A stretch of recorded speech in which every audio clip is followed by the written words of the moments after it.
नमस्कार, स्वागत आप सभी का। मैं हूं अनुराग पुनेठा आपके साथ। हाजिर हैं हम दिन भर की बड़ी और अहम खबरों के साथ, लेकिन बुलेटिन में सबसे पहले बात सुर्खियों की।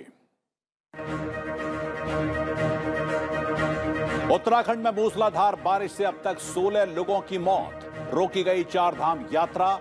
प्रधानमंत्री ने मुख्यमंत्री पुष्कर सिंह धामी से बात कर हालात का लिया जायजा। केरल में भारी बारिश के कारण 10 बांधों को लेकर रेड अलर्ट।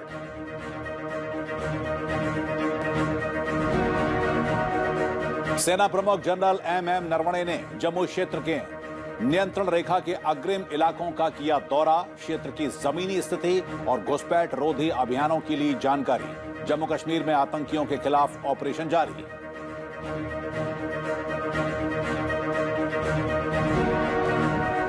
$100 करोड़ के लक्ष्य के करीब कोविड टीकाकरण अभियान। अब तक 99 करोड़ से ज्यादा लोगों को लगाए गए टीके।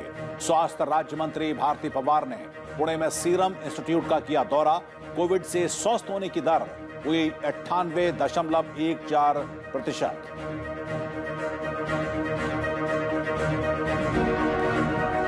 विदेश मंत्री एस जयशंकर की अमेरिका, संयुक्त अरब अमीरात और इजरायल के विदेश मंत्रियों के साथ वर्चुअल बैठक। पश्चिमी एशिया, व्यापार, समुद्री सुरक्षा और राजनीतिक सहयोग बढ़ाने पर चर्चा। विदेश मंत्री ने बातचीत को बताया सार्थक।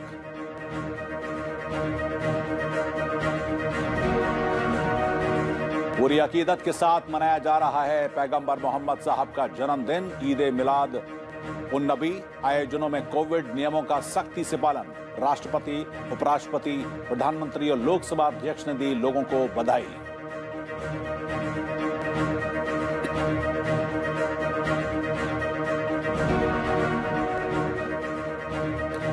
और अब खबरें विस्तार से। सबसे पहले बात उत्तराखंड की, जहां पर मूसलाधार बारिश, बादल फटने और बाढ़ ने भारी तबाही मचाई है। राज्य में पिछले कुछ दिनों से जारी भारी बारिश से मरने वाले लोगों की संख्या 16 हो गई है। मुख्य सड़कें बाधित होने से नैनीताल उत्तराखंड के बाकी हिस्सों से पूरी तरह से कट गया है। मौसम विभाग ने राज्य के ज्यादातर इलाकों में भारी से बहुत भारी बारिश की चेतावनी जारी की है और चार धाम यात्रा को फिलहाल रोक दिया गया है। उत्तराखंड में बारिश रुकने का नाम नहीं ले रही है। राज्य में जारी भारी वर्षा से प्रमुख नदियां उफान पर हैं। कई नदियां खतरे के निशान के करीब बह रही हैं। चमोली जिले में भारी वर्षा के कारण श्रीनगर बांध से भारी मात्रा में पानी छोड़ा गया है। नदियों के तट के आसपास रहने वाले लोगों को सुरक्षित जगहों पर भेजा गया है। लास्ट 24 आवर्स का हेवी रेनफॉल से काफ़ी हमारा कितने भी मेजर रिवर्स है और रिवोलेट्स है वो सारे मैक्सिमम कैपेसिटी में फ्लो कर रहा है, वार्निंग लेवल पे है। सो सभी से आप लोगों के द्वारा अनुरोध रहेगा जो केयरफुली बागर जाने के समय शाम तक, कल सुबह तक केयरफुली ट्रैवल करें और सेफ में रहें। इस बीच उत्तरकाशी जिले में गंगोत्री राष्ट्रीय राजमार्ग और चमोली जिले में ऋषिकेश बद्रीनाथ राष्ट्रीय राजमार्ग दोनों स्थानों पर चट्टानें गिरने के कारण बाधित हैं। पर्वतीय क्षेत्रों को जोड़ने वाली कई सड़कों पर भी बाधा आ रही है। उत्तराखंड में प्रशासन ने रविवार तक हरिद्वार और ऋषिकेश पहुंच चुके चार धाम यात्रा के तीर्थयात्रियों को मौसम में सुधार आने तक आगे नहीं बढ़ने की सलाह दी है। वहाँ डीएम चमोली से बात की है, वो ज़रूरी इंतजाम कर रहे हैं क्योंकि जेसीबी इत्यादि अभी सभी लगे हैं, लेकिन भारी बरसात के कारण से अभी वो काम थोड़ा कठिन हो रहा है। लेकिन हम सभी को निकालेंगे। हमने अभी सभी श्रद्धालुओं से, पर्यटकों से, आने वाले यात्रियों से, सभी से हम अनुरोध भी कर रहे हैं कि अभी जब तक आगे से यहाँ से सूचना नहीं मिले पूरी तरह से, जब तक क्लियरिटी ना हो तब तक यात्रा अभी न करें। मैं सबसे अनुरोध करता हूँ, अपील करता हूँ। मूसलाधार बारिश की वजह से नैनी झील का जलस्तर काफी बढ़ गया है। झील का पानी सड़क पर बह रहा है। राज्य के अधिकांश हिस्सों में भारी से बहुत भारी बारिश की चेतावनी दी गई है। सभी विभागों को हाई अलर्ट पर रखा गया है। हालात पर मुख्यमंत्री पुष्कर सिंह धामी खुद नजर बनाए हुए हैं। नुकसान सब जगह पर हुआ है, लेकिन हम इस समय पर सभी से अपील करते हैं कि धैर्य बना के रखें। सरकार हर तरीके से सभी की सहायता के लिए हर संभव प्रयास कर रही है। कोई अभी घबराने की आवश्यकता नहीं है। अपना संयम बरतें निश्चित रूप से जो ज़रूरी कदम होंगे वो हम लोग सारे काम कर रहे हैं। किसानों का भी बहुत नुकसान हुआ है, किसान भाइयों को भी काफ़ी क्षति हुई है, उसका भी हम आकलन करवा रहे हैं और उसके लिए भी चूँकि हम जल्दी जितनी क्षति हुई है उसका आकलन करवाएंगे, निश्चित रूप से उसमें भी काम करेंगे। प्रधानमंत्री नरेंद्र मोदी ने मुख्यमंत्री पुष्कर सिंह धामी से बातचीत कर भारी वर्षा से उत्पन्न स्थिति का जायजा लिया। इस बीच उत्तराखंड और उत्तर प्रदेश के तराई क्षेत्र में भारी वर्षा के कारण कई ट्रेनों को रद्द करना पड़ा। और उधर केरल में भारी बारिश से नदियों तालाबों का जलस्तर बढ़ने की वजह से 10 बांधों के लिए रेड अलर्ट जारी किया गया है। खतरे को देखते हुए काकी डैम के 2 शटर को खोल दिया गया है। पतनमटिड़ा में कक्की जलाशय और त्रिशूर में शोलायर बांध के द्वार खोले गए और धीरे धीरे पानी छोड़ा जा रहा है। उधर इदुक्की जलाशय में जलस्तर 2397 फीट के ऊपर चले जाने की वजह से आज बांध के 2 गेट खोलने का फैसला लिया गया। इदुक्की जिला प्रशासन ने बांध के करीब रहने वाले लोगों को सावधान रहने के लिए भी कहा है। मौसम विभाग ने केरल के 11 जिलों के लिए येलो अलर्ट जारी किया है। राज्य सरकार ने बारिश और भूस्खलन से हुई तबाही के कारण सबरीमाला में भगवान अयप्पा मंदिर को फिलहाल बंद रखने का फैसला किया है।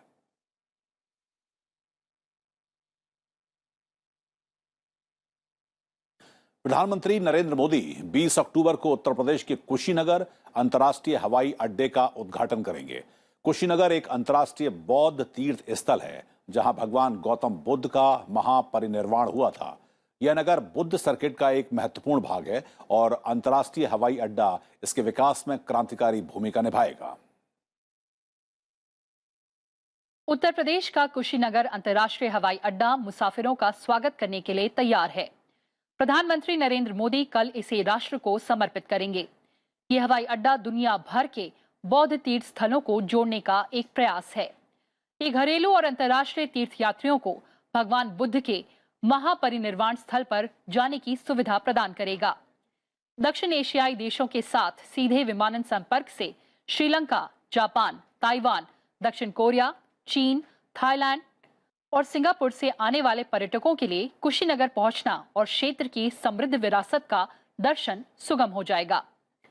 एयरपोर्ट के उद्घाटन के अवसर पर श्रीलंका का एक प्रतिनिधिमंडल भारत की यात्रा पर आएगा, जिसमें 100 से अधिक बौद्ध भिक्षु और गणमान्य व्यक्ति शामिल होंगे।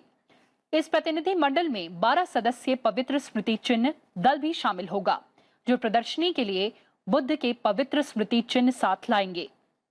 प्रतिनिधिमंडल में श्रीलंका में बौद्ध धर्म के सभी 4 निकातों यानी असगिरिया, अमरपुरा, रमन्या, मालवट्टा के अनुयायक के साथ साथ कैबिनेट मंत्री नमल राजपक्षे के नेतृत्व में श्रीलंका सरकार के 5 मंत्री भी शामिल होंगे। कुशीनगर हवाई अड्डे का नया टर्मिनल 3600 वर्ग मीटर क्षेत्र में फैला है। इसे 260 करोड़ रुपए की लागत से भारतीय विमानपत्तन प्राधिकरण ने उत्तर प्रदेश सरकार के सहयोग से बनाया है। इसकी पीक आवर पैसेंजर क्षमता 300 है। हवाई अड्डे के उद्घाटन से पर्यटकों की आमद में 20% की बढ़ोतरी होने की उम्मीद है। ये उत्तर प्रदेश और बिहार के कुछ जिलों को हवाई यात्रा की सुविधा प्रदान करेगा। प्रधानमंत्री महापरिनिर्वाण मंदिर जाएंगे, शयन मुद्रा में भगवान बुद्ध की मूर्ति की अर्चना करेंगे और बोधि वृक्ष का पौधा भी लगाएंगे। प्रधानमंत्री अभिधम्म दिवस के अवसर पर आयोजित एक कार्यक्रम में भी भाग लेंगे। कार्यक्रम में श्रीलंका, थाईलैंड, म्यांमार, दक्षिण कोरिया, नेपाल, भूटान और कंबोडिया के गणमान्य भिक्षुओं के साथ साथ विभिन्न देशों के राजदूत भी शामिल होंगे। प्रधानमंत्री गुजरात के वडनगर और दूसरे स्थलों की खुदाई से मिली अजंता भित्ति चित्र, बौद्ध सूत्र हस्तलिपि और बौद्ध कलाकृतियों की प्रदर्शनी का भी अवलोकन करेंगे। प्रधानमंत्री कुशीनगर स्थित बरवा जंगल के एक सार्वजनिक समारोह में भी भाग लेंगे। इस समारोह में 280 करोड़ रुपए की लागत से निर्माण किए जाने वाले राजकीय मेडिकल कॉलेज कुशीनगर की आधारशिला रखेंगे। मेडिकल कॉलेज में 500 बेड का अस्पताल होगा और ये शैक्षणिक सत्र 2022-2023 में MBBS पाठ्यक्रम के लिए 100 छात्रों का नामांकन करेंगे। प्रधानमंत्री 180 करोड़ से अधिक की लागत वाले 12 विकास परियोजनाओं का भी उद्घाटन और शिलान्यास करेंगे। इसके साथ ही प्रधानमंत्री नरेंद्र मोदी कल शाम को वीडियो कॉन्फ्रेंस के जरिए global oil and gas sector के मुख्य कार्यकारी अधिकारियों और विशेषज्ञों के साथ बातचीत करेंगे। प्रधानमंत्री कार्यालय की तरफ से जारी किए गए बयान में कहा गया कि यह छठी वार्षिक बातचीत है जो कि 2016 में शुरू हुई थी। इसमें तेल और गैस क्षेत्र के वैश्विक सीईओ और विशेषज्ञ शामिल होते हैं जो कि क्षेत्र में भारत के साथ सहयोग और निवेश के संभावित क्षेत्रों का पता लगाने के लिए विचार विमर्श करते हैं। इस बातचीत का मुख्य मुद्दा स्वच्छ विकास और स्थिरता को बढ़ावा देना है। बातचीत के दौरान भारत में हाइड्रोकार्बन क्षेत्र में खोज और उत्पादन को प्रोत्साहित करने पर बातचीत होगी। साथ ही ऊर्जा क्षेत्र में आत्मनिर्भरता, गैस आधारित अर्थव्यवस्था, स्वच्छ और ऊर्जा कुशल समाधानों के जरिए उत्सर्जन में कमी लाने पर चर्चा होगी। हरित हाइड्रोजन अर्थव्यवस्था और जैव ईंधन उत्पादन में बढ़ोतरी जैसे क्षेत्रों पर चर्चा होगी। बयान में कहा गया कि प्रमुख बहुराष्ट्रीय निगमों और शीर्ष अंतर्राष्ट्रीय संगठनों के सीईओ और विशेषज्ञ इस चर्चा में हिस्सा लेंगे। इस मौके पर केंद्रीय पेट्रोलियम और प्राकृतिक गैस मंत्री हरदीप सिंह पुरी भी मौजूद रहेंगे।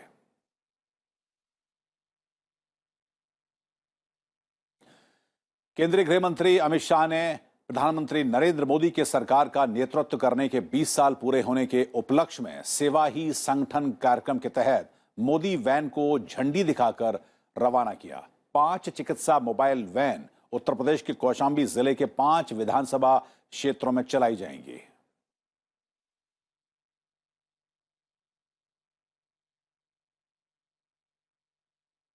सेना प्रमुख जनरल एमएम नरवणे ने आज जम्मू क्षेत्र में नियंत्रण रेखा के अग्रिम इलाकों का दौरा किया। उन्हें क्षेत्र में जमीनी स्थिति और वहां चल रहे घुसपैठ रोधी अभियानों की जानकारी दी गई। पुंछ और राजौरी जिलों के जंगलों में चल रहे आतंकवाद रोधी अभियान के बीच 2 दिवसीय दौरे पर सेना प्रमुख जम्मू पहुंचे हैं। भारतीय सेना के अतिरिक्त जन सूचना महानिदेशालय ने ट्वीट किया कि सेना प्रमुख जनरल एमएम नरवणे ने नियंत्रण रेखा पर व्हाइट नाइट कोर के अग्रिम इलाकों का दौरा किया और स्थिति का जायजा लिया। सेना प्रमुख को कमांडरों ने मौजूदा हालात और घुसपैठ रोधी अभियान के बारे में जानकारी दी। उधर जम्मू के पुंछ में भाटा दूड़िया जंगल में आतंकियों के खिलाफ ऑपरेशन जारी है। सेना को यहां आतंकियों के ठिकाने मिले थे जिन्हें ध्वस्त कर दिया गया है। आतंकियों की तलाश की जा रही है।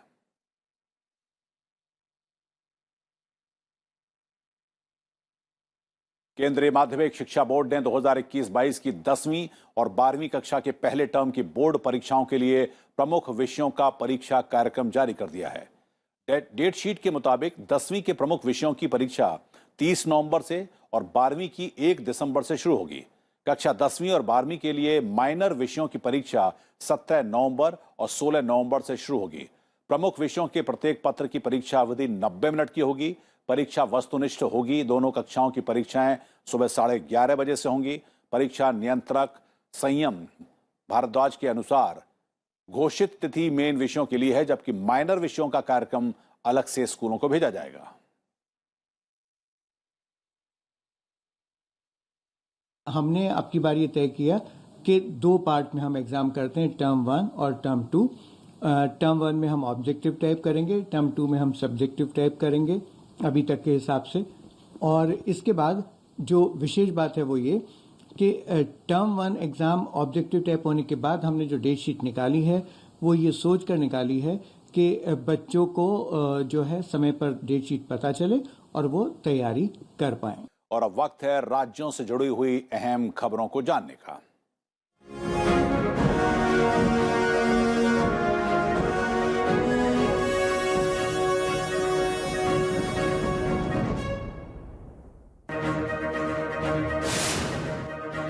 राष्ट्रपति रामनाथ कोविंद कल 3 दिन के बिहार दौरे पर जाएंगे, जहां पर वो 21 अक्टूबर को बिहार विधानसभा के शताब्दी समारोह में शामिल होंगे। वो सदन के सदस्यों को संबोधित भी करेंगे।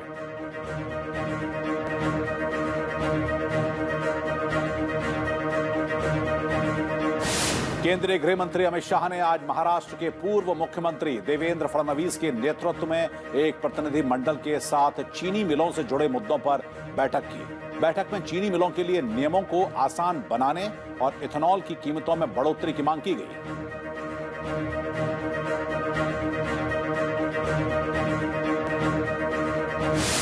केंद्रीय मंत्री डॉक्टर जितेंद्र सिंह ने कहा कि पूर्वोत्तर को भारत के जैव आर्थिक हब के रूप में विकसित किया जाएगा। वो डीबीटी परियोजनाओं की समीक्षा करने के लिए मणिपुर की राजधानी इंफाल में IBSD पहुंचे थे। केंद्रीय मंत्री ने जैव प्रौद्योगिकी के माध्यम से क्षेत्र के आर्थिक विकास के लिए आनुवांशिक संसाधनों के उपयोग पर जोर दिया।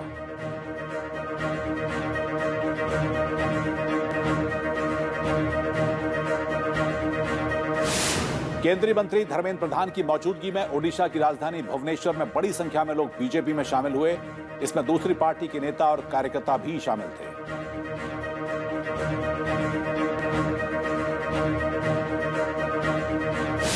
केंद्रीय मंत्री शोभा करांतलाजे ने कहा है कि केंद्र ने जम्मू कश्मीर में निर्यातोन्मुखी अर्थव्यवस्था बनने पर विशेष जोर दिया है और कृषि और संबद्ध क्षेत्रों को बढ़ावा देने के लिए 1,31,000 करोड़ रुपए का निवेश किया है। भारत में वैश्विक मांग को पूरा करने की जबरदस्त क्षमता है। केंद्रीय मंत्री जनसंपर्क कार्यक्रम के तहत जम्मू कश्मीर के कठुआ जिले में थी।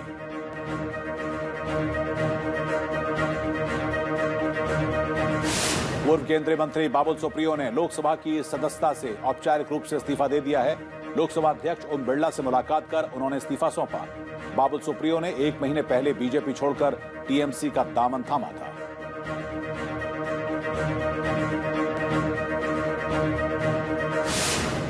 उत्तर प्रदेश के आगामी विधानसभा चुनाव के लिए कांग्रेस 40% टिकट महिलाओं को देगी। कांग्रेस की महासचिव प्रियंका गांधी वाड्रा ने कहा कि महिला सशक्तिकरण के लिए यह फैसला लिया गया है।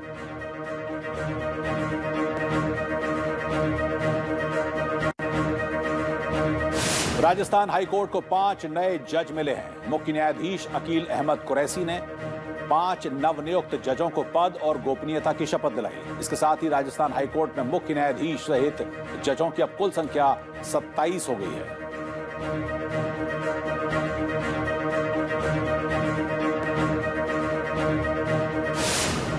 शहीद पुलिस जवानों को श्रद्धांजलि अर्पित करने के लिए हर साल की तर्ज पर इस साल भी 21 अक्टूबर को पुलिस स्मृति दिवस मनाया जाएगा। इसके लिए राजधानी दिल्ली में फुल ड्रेस रिहर्सल किया गया।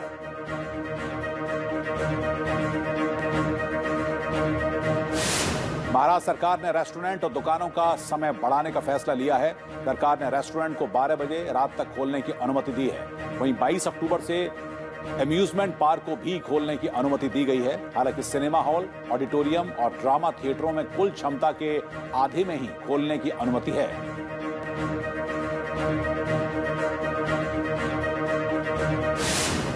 असम में आज से प्राथमिक विद्यालय फिर से खोल दिए गए। कोविड पॉजिटिविटी रेट में गिरावट आने के बाद प्रदेश सरकार ने कक्षा 1 से लेकर 8वीं तक की क्लास को खोलने का फैसला किया है। हालांकि यहां पर कोविड से बचाव के तमाम उपाय किए गए हैं। असम में लोगों ने पूरे रीति रिवाज के साथ काटी बिहू उत्सव मनाया। कार्तिक की संक्रांति को मंगल कामना के लिए तुलसी के पेड़ के नीचे दीपक जलाए और पूजा अर्चना की। यहां फसल की कटाई शुरू होने पर इस उत्सव को मनाया जाता है।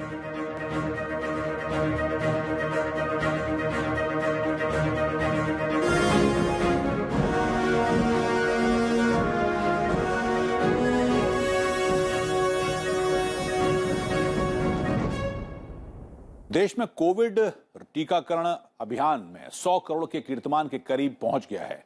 अब तक कोविड टीकाकरण का आंकड़ा 99 करोड़ के पार हो गया है। पिछले 24 घंटों में 87 लाख से अधिक वैक्सीन की खुराक दी गई। पिछले 24 घंटों में 19,000 से अधिक रोगियों के ठीक होने की दर भी सामने आई है और अब ये 98.14% पहुंच गई है। और पिछले 24 घंटे में 13,000 नए कोरोना के मरीज सामने आए हैं। उधर हरियाणा में तीसरे सीरो सर्वे में 76.3% आबादी में कोविड-19 एंटीबॉडीज पाई गई हैं। राज्य के स्वास्थ्य मंत्री अनिल विज ने कहा कि तीसरे सर्वे के परिणाम जारी करते हुए कि 81.6% आबादी में वैक्सीन से और 75.5% जनसंख्या में प्राकृतिक संक्रमण से एंटीबॉडीज मिली हैं। उधर स्वास्थ्य राज्य मंत्री भारती प्रवीण पवार ने आज पुणे स्थित सीरम इंस्टीट्यूट ऑफ इंडिया का दौरा किया। उन्होंने कोरोना टीकाकरण अभियान में महत्वपूर्ण भूमिका निभाने के लिए इंस्टीट्यूट की सराहना की। उन्होंने ट्वीट किया कि देश में कोविड टीकाकरण अभियान में महत्वपूर्ण भूमिका निभाने के लिए वो सीरम इंस्टीट्यूट का आभार जताती हैं, खासकर तब जबकि हम प्रधानमंत्री के नेतृत्व में 100 करोड़ डोज प्रदान करने का लक्ष्य हासिल करने की राह पर हैं। इजरायल के दौरे पर गए भारत के विदेश मंत्री एस जयशंकर ने अमेरिका, संयुक्त अरब अमीरात और इजरायल के विदेश मंत्रियों के साथ बैठक की। इसमें पश्चिम एशिया, व्यापार और समुद्री सुरक्षा बढ़ाने समेत आर्थिक और राजनीतिक सहयोग के तरीकों पर चर्चा की गई। विदेश मंत्री ने बैठक को काफी सार्थक बताया। विदेश मंत्री जयशंकर ने कहा कि उन्होंने मंत्रियों के साथ आर्थिक विकास और वैश्विक मुद्दों पर मिलकर काम करने और उनमें तेजी लाने पर विचार विमर्श किया। तीनों देश भारत के सबसे करीबी साझेदारों में से एक हैं। उन्होंने कहा कि अपने समय के बड़े मुद्दों पर सभी देशों की एक समान सोच है और यह काफी मददगार होगी यदि हम काम करने के लिए कुछ व्यावहारिक चीजों पर सहमत हो पाएं। इससे पहले विदेश मंत्री जयशंकर ने इजरायल की संसद नेसेट के स्पीकर माइक लेवी से भी मुलाकात की। जयशंकर ने ट्वीट किया कि इजरायल के नेसेट के स्पीकर माइक लेवी से आज मुलाकात है। उन्होंने कहा कि विदेश मामलों और रक्षा समिति के अध्यक्ष वेन बराक से व्यापक चर्चा की गई। विदेश मंत्री ने कहा कि वे भारत के साथ संबंधों को नेसेट में व्यापक समर्थन की सराहना करते हैं।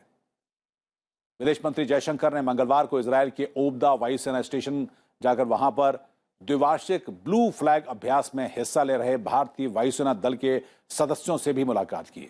इस अभ्यास में 8 देशों की वायुसेनाओं के दल हिस्सा ले रहे हैं और अभ्यास का मकसद परिचालनात्मक क्षमता को बेहतर बनाने से जुड़े अनुभवों को साझा करना है।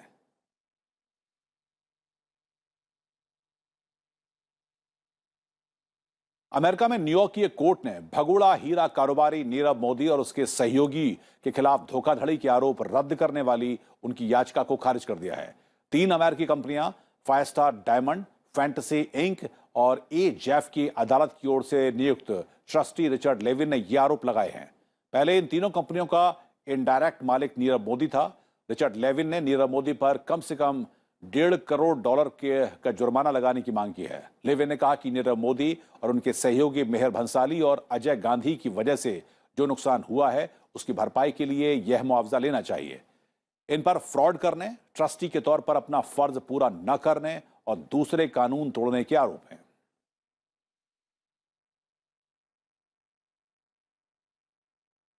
भारत और अमेरिका के सैनिकों का संयुक्त प्रशिक्षण अभ्यास एक्स युद्ध अभ्यास 21 अमेरिका के अलास्का में चल रहा है, जहां दोनों देशों के सैनिक बर्फीले इलाकों में युद्ध तकनीक, शारीरिक प्रशिक्षण और दुर्गम इलाकों में काम आने वाली तकनीकों पर अभ्यास कर रहे हैं। अलास्का में इस अभ्यास का आयोजन 15 अक्टूबर से 29 अक्टूबर तक किया जा रहा है।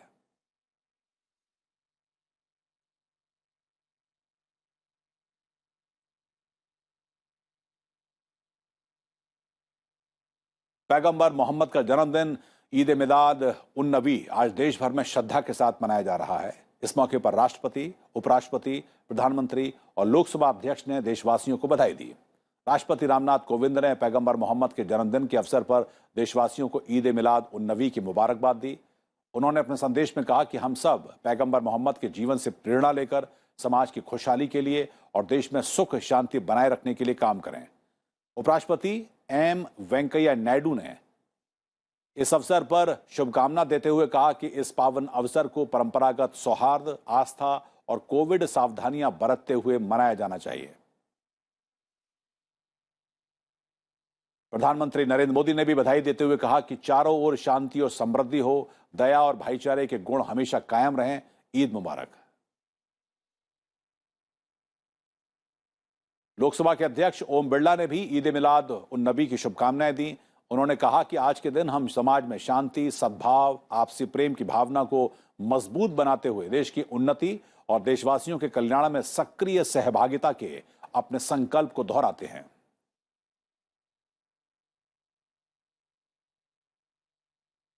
इस बुलेटिन में फिलहाल इतना ही, लेकिन चलते चलते आपको छोड़ जाते हैं हम केरल में कुदरत के कहर के बीच एक अनोखी शादी की तस्वीरों के साथ। मुझको दीजिए इजाजत। नमस्कार।